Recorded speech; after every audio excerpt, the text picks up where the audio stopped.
Time. और इसके writer हैं ब्रानी वेयर नाम की एक महिला हैं, ऑस्ट्रेलिया में डॉक्टर हुआ करती थी। उस महिला के दिमाग में एक बात आई कि यार जब आदमी बुजुर्ग होता है और मरने के करीब पहुंचता है तो उन्हें किन बातों का मलाल होता है, पछतावा होता है। उसके ऊपर ऐसे लोगों को लेकर के वो रिसर्च करना चालू कर दी। बुजुर्ग मरने के करीब अब तक वाले लोगों से उनके हॉस्पिटल में उनको भर्ती करना, उनके साथ समय बिताना, उनसे बातचीत करना, उनके अनुभवों से जानना कैसा फील हो रही है। लंबा टाइम यह प्रक्रिया करने के बाद उन्होंने एक किताब लिखा और उस किताब का नाम रखा the top 5 regret of the time. यानी आदमी जब मरने के करीब होता है तो उन्हें 5 कौन से पछतावे होते हैं।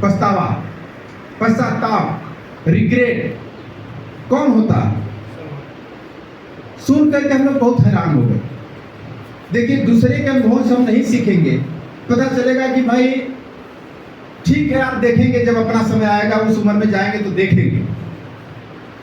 तो भाई उस उम्र में जब जाइएगा, जब आपको दिमाग में आएगा कि नहीं यार अब तो मैं होश में आ गया, मुझे पता चल गया कि पछतावा हुआ इस बात का, तो क्या आप प्रकृति से, नेचर से, भगवान से कहेंगे नहीं मुझे फिर से जवानी मिलने चलिए? नहीं। हम लोग का जीवन वो बीसीआर का धंधा, बीसीआर वाला रील वाला पिक्चर थोड़ो है कि जब फिल्म गांव में होती थी, पिक्चर चलता था और चलते चलते बीच में प्रचार आ जाता, अरे भगा जल्दी भगा। तब भगाने लगता था, भागते भागते जब लड़ाइयों भाग, अरे रोक रहा पीछे जल्दी का पीछे। हाँ भाई पिक्चर का रील था, जब चाहे आगे कर लिए, जब चाहे। लेकिन यह जो जीवन का रील है, एक बार जहां पहुंच गया क्या उससे 1 इंच भी पीछे आएगा? तो चालाकी इसी में है कि दूसरे के अनुभव से हमें सीख लेना चाहिए कि आदमी जब बुजुर्ग होता है, हम भाग रहे हैं, दौड़ रहे हैं, मेहनत कर रहे हैं, हमारे पास समय नहीं है, तो भाई जो अंतिम समय में जा चुका है उसको किन बातों का मलाल होता है, पछतावा होता है। वो भी अपनी जवानी में भागा था, मेहनत किया था, काम किया था, लेकिन उस जगह पहुंच के वो कैसा महसूस करने लगा। यदि उनसे हम सबक ले लेंगे तो वो गलती हम दोहराएंगे नहीं। तो इसमें कुछ पॉइंट मैं चर्चा कर रहा हूँ, क्योंकि वो आश्रम के माध्यम से उसकी पूर्ति हो रही है। आश्रम क्यों करना चाहिए इस बात से साबित होगा। पहला पछतावा ये था कि हम बचपन में जिन दोस्तों के साथ पूरा समय बिताते थे, खेलते थे, कूदते थे, उसके साथ मिलने के बाद अपने अंदर का मतलब तबीयत सही, बुखार भी हुआ है, यदि अपने नजदीकी मित्र मिल जाते थे तो लगता था कि बुखार भी चली गई बचपन में।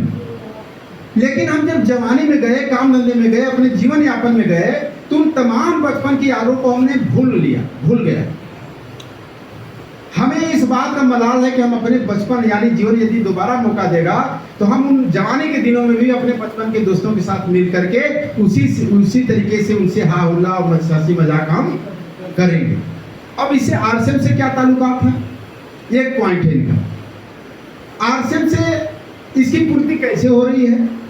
जब हम आरसीएम करना चालू करते हैं तो हम रिवर्स में जाते हैं, कुछ याद करते हैं अपने दोस्तों को, रिश्तेदारों को याद करते हैं, दोस्तों को याद करते हैं जो साथ में पढ़े लिखे लोग होते हैं और किसी शहर से गुजर रहे होते हैं और याद आता है यही यहाँ का तो हमारा मित्र था, पढ़ा था साथ में।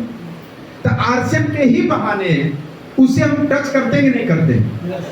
मिलने का प्रयास, खोजने का प्रयास करते हैं कि नहीं करते? बताइए आप।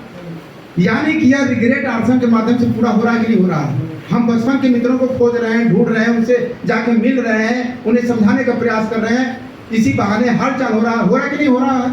यह रिग्रेट खत्म हो रहा है। और दूसरा साथियों है, पत्नी के ऊपर लिखा है एक किताब कि पत्नी को जो जीवन भर हम कोसते रहे, जवानी के दिनों में क्या क्या उसको बोल करके दुत्कारते रहे, फटकारते रहे, लेकिन अंत में इस बात का उन्हें मलाल था कि यार हम उसे जीवन में खुश क्यों नहीं रख पाए, उसकी बातों का सम्मान क्यों नहीं कर पाए। हमें यदि जीवन दोबारा मौका देंगे तो हम क्या करेंगे? खुश करेंगे, सम्मानित उसे तवज्जो देंगे। तो आरसीएम ये हमें सिखाता है महिला सशक्तिकरण सिखा रहा है ना। yes. अब महिलाओं का सम्मान करना, जब हम दूसरे का भी सम्मान करेंगे तो अपनी महिलाओं का आदत पड़ जाएगा कि नहीं सम्मान करने का? yes. अपनी जबान सुधरने लगेगी कि नहीं सुधरने? जो रेत दुगार है वो है, इससे बात हो जाती है, इसमें बदलाव आएगा कि नहीं आएगा? तो ये आरसीएम के माध्यम से यह भी रिग्रेट दूर होगा।